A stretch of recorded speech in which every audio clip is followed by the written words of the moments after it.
வேளாண்மை கல்லூரி மாணவர்கள் விவசாயிகளிடம் நேரடியாக கற்றுக்கொண்டதை பணி அனுபவ திட்ட கண்காட்சியில் தத்ரூபமாக காட்சிப்படுத்தி அசத்தினர். தென்காசி மாவட்டம் வாசுதேவநல்லூர் பகுதியில் அமைந்துள்ள வேளாண்மை கல்லூரியில் 4ஆம் ஆண்டு படிக்கும் மாணவர்கள் சார்பில் ஊரக வேளாண்மை பணி அனுபவ திட்ட கண்காட்சி நடைபெற்றது.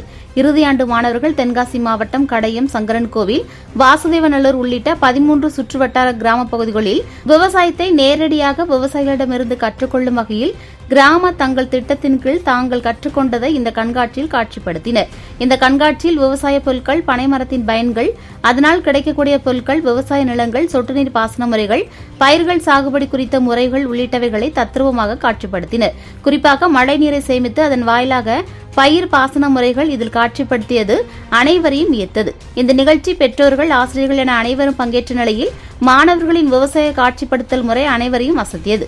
எஸ்டி கல்வி குழுமங்களின் செயலர் எஸ்டி முருகேசன் அவர்கள் இவ்விழாவினை தலைமையேற்று நடத்தினார். கல்லூரியின் முதல்வர் பேராசிரியர் ஜெயராஜன் நெல்சன் மற்றும் ஆலோசகர் பேராசிரியர் ராமலிங்கம் சிறப்புரையாற்றினர்.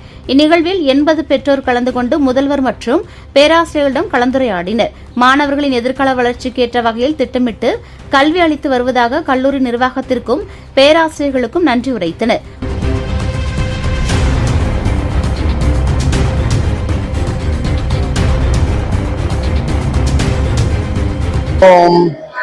அம்பாசமுத்திரம் அப்படின்னு எடுத்துக்கிட்டீங்கன்னு சொன்னால் அதில் நம்ம சாகுபடி செய்யக்கூடிய வெவ்வேறு நெல் ரகங்கள், வெவ்வேறு பயிர் வகைகள், அதை பற்றின கருத்துக்கள், அங்கே உள்ள நீர் ஆதாரம், அவங்களுடைய மண் வளம், அங்கே வரக்கூடிய பிரச்சனைகள் எல்லாவற்றையும் அவங்க மொத்தமாக கலெக்ட் பண்ணி இங்கே எக்ஸிபிட் பண்ணியிருக்கிறாங்க. இப்போ வேளாண்மை துறையின் மூலமாக நிறைய திட்டங்கள் செயல்படுத்துறாங்க. அந்த திட்டங்கள் முழுவதையும் இந்த வேளாண்மை துறையில ஒரு 15 நாள் இவங்க அந்த வேளாண்மை துறையில சார்ந்த அதிகாரிகளோடு இருப்பாங்க. அந்த நேரத்தில் அவங்க எல்லாம் படிச்சு தேர்ச்சி பெற்றுருவாங்க.